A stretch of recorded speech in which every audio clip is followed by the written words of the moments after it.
E olha, após a prisão do ex-presidente Jair Bolsonaro na manhã de sábado, a Polícia Federal identificou que a tornozeleira eletrônica havia sido violada. E durante a audiência de custódia de Bolsonaro, ele alegou que a violação havia sido causada por um suposto surto. Quem chega com a gente é o nosso correspondente direto de Brasília, que acompanhou toda essa movimentação, uma correria no sábado, hein, Igor? O que é que você tem de informações a respeito desse assunto? Bom dia para você. Oi, Luiz. Bom dia a você, bom dia também a todos que nos acompanham. O ministro Alexandre de Moraes não acreditou nessa história de que Jair Bolsonaro estava em surto no momento em que ele tentou violar a tornozeleira eletrônica. Por isso, a prisão preventiva de Jair Bolsonaro foi mantida após a audiência de custódia que aconteceu por videoconferência ontem por volta de meio-dia no horário daqui de Brasília. Bolsonaro já está preso há 2 dias ali atrás na Superintendência da Polícia Federal aqui em Brasília. Deixa só eu atualizar para vocês como é que fica essa questão da prisão preventiva, porque agora foi uma decisão monocrática. O ministro Alexandre de Moraes determinou sozinho que Jair Bolsonaro seria preso preventivamente por apresentar risco de fuga. Agora, os demais ministros da primeira turma, eles precisam votar se concordam ou não com a prisão preventiva de Jair Bolsonaro. Essa votação, esse julgamento vai acontecer em plenário virtual, apenas com registro de voto eletrônico. E foi aberto há cerca de 15 minutos, por volta das 8 horas da manhã, no horário daqui de Brasília. Então, os ministros da primeira turma terão das 8 da manhã às 8 da noite de hoje para decidirem se mantém Jair Bolsonaro preso preventivamente. A primeira turma ela é formada por 5 ministros, mas um deles pediu para sair, que é o caso do ministro Luiz Fux. O outro ministro da primeira turma foi quem determinou a prisão, que foi Alexandre de Moraes. Então, apenas 3 ministros vão analisar e vão decidir se mantém ou não a prisão de Jair Bolsonaro aqui em Brasília. São eles, Flávio Dino, Carmen Lúcia e Cristiano Zanin. Como são apenas 3 ministros, 2 formam maioria. E a expectativa é que, por unanimidade, Jair Bolsonaro permaneça preso preventivamente. A equipe médica de Jair Bolsonaro o avaliou aqui na Superintendência da Polícia Federal e colocou uma nota, um boletim médico, falando que, de fato, Jair Bolsonaro tinha ingerido um medicamento não recomendado pela equipe dele. Esse medicamento tem como efeito colateral confusão mental e que, muito possivelmente, Jair Bolsonaro estava em surto no momento em que ele tentou violar a tornozeleira eletrônica. Nós temos esse boletim da equipe de Jair Bolsonaro, vamos colocar no ar agora. Os médicos dizem o seguinte: esse medicamento apresenta importante interação com os medicamentos que ele utiliza regularmente para tratamento das crises de soluço e tem como reconhecidos efeitos colaterais a alteração do estado mental com a possibilidade de confusão, desorientação, coordenação anormal, sedação, transtorno de equilíbrio, alucinações e transtornos cognitivos. Então, essa é a conclusão da equipe de Jair Bolsonaro, falando que ele acabou ingerindo um medicamento que foi receitado por uma outra médica que não faz parte da equipe dele e que tem esse surto como efeito colateral. Diante desse boletim médico, a defesa de Jair Bolsonaro pediu para que ele fosse levado novamente ao regime domiciliar, que ele pudesse voltar a ficar preso em casa, justamente porque ele não teria oferecido risco de fuga. Ele estava apenas durante uma confusão mental. Nós temos também essa nota da defesa pedindo, então, para que ele volte ao regime domiciliar. A defesa diz o seguinte: inexiste risco de fuga e, diante das informações prestadas tanto pela própria Secretaria de Administração Penitenciária como e especialmente por seu médico sobre as medicações que foram ingeridas durante o feriado, também é inequívoco que existiu qualquer tentativa de fuga ou de se furtar a aplicação da lei penal. Então, essa é a justificativa da equipe de defesa de Jair Bolsonaro, pedindo para que ele saia da prisão preventiva e volte para o regime domiciliar. O fato é que realmente a tornozeleira dele apresentou algumas avarias. Nós temos um vídeo que foi divulgado pelo próprio Supremo Tribunal Federal do momento em que os peritos chegam para analisar a tornozeleira de Bolsonaro. Vamos ouvir. Para queimar isso aqui? Não tinha ferro quente aí. Ferro quente? Curiosidade. Que ferro foi? Ferro de passar? Não, ferro de solda. Ferro de solda, aquele que tem uma ponta? Que horas que o senhor começou a fazer isso, seu Jair? Eu já final da tarde. Final da tarde? Tá certo. Essa tampa chegou a soltar ou não? Não.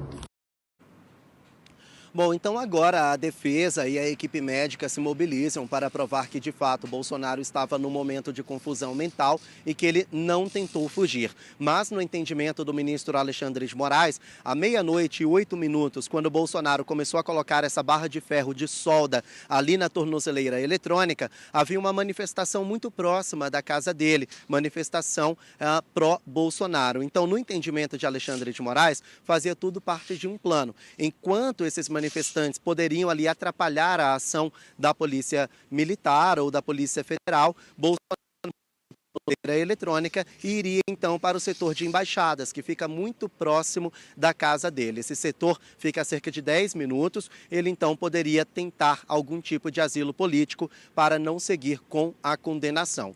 Agora, Bolsonaro está preso preventivamente, nós temos um vídeo da sala especial onde o Bolsonaro está, nós vamos colocar no ar agora. É uma sala que tem ali uma televisão, um frigobar, tem um ar-condicionado, tem uma cama um pouco mais acolchoada, ou seja, oferece um pouco mais de estrutura e conforto, além daquelas celas convencionais, dos presídios convencionais que nós estamos acostumados a ver. É nessa sala, sala do Estado-Maior, como nós chamamos, especial para ex-presidentes da República, que Bolsonaro está já há 48 horas. Agora, vale lembrar, pessoal, que essa prisão preventiva em nada tem a ver com o cumprimento da pena. Bolsonaro está condenado a 27 anos e 3 meses de prisão e não tem nada a ver. Por quê? Porque ainda cabe recurso. A defesa de Jair Bolsonaro tem até às 11h59 de hoje para apresentar novos embargos de declaração. Muito provavelmente esses embargos, assim como os primeiros, vão ser rejeitados. E quando isso acontecer, Alexandre de Moraes vai então determinar o transitado em julgado, ou seja, acabou os recursos e ele vai precisar cumprir a pena. Isso deve acontecer ainda nesta semana. E com o cumprimento da pena, aí fica aquela incógnita. Bolsonaro vai ficar preso aqui na Polícia Federal? Vai para uma unidade militar? Vai para a Papuda? Tudo isso vai ser decidido por Alexandre de Moraes. Então ele está preso por risco de fuga, prisão preventiva, mas ele pode cumprir a pena, aí sim a pena de 27 anos de prisão, ainda nesta semana. Luiz. Igor, eu quero aproveitar que você está ao vivo aqui com a gente. E é quase impossível a gente não falar sobre a estrutura política que vai mudar a partir de agora com a prisão de Bolsonaro. Mas antes disso, eu queria saber de você como é que está funcionando o esquema de visitas aí para o ex-presidente Jair Bolsonaro. Porque havia uma visita agendada do governador de São Paulo, do Tarcísio, né, justamente para esse desenho político, agendada para dezembro. Como é que está funcionando esse esquema? Há alguma previsão de visitas até mesmo dos filhos aí na sede da superintendência?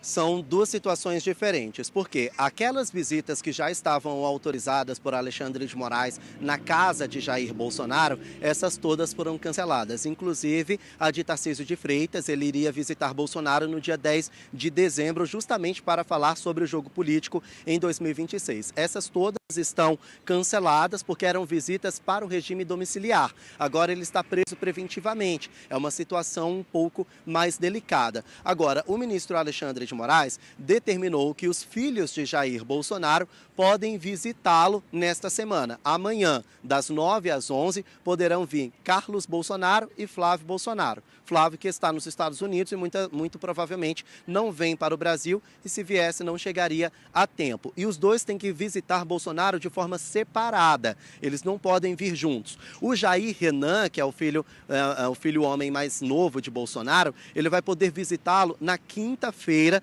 das 9 às 11 horas da manhã. E os três terão, no máximo, 30 minutos para ficarem com Bolsonaro. A equipe médica, ela tem acesso livre, ela pode ficar com Bolsonaro em tempo integral, inclusive em regime de plantão. Podem fazer escalas, então Bolsonaro está sendo acompanhado diuturnamente pela equipe médica dele, assim como os advogados também podem comparecer mediante ali a autorização de Alexandre de Moraes. Então, médicos e advogados, eles têm esse livre acesso. Agora, todos os demais amigos e familiares precisam de uma autorização prévia.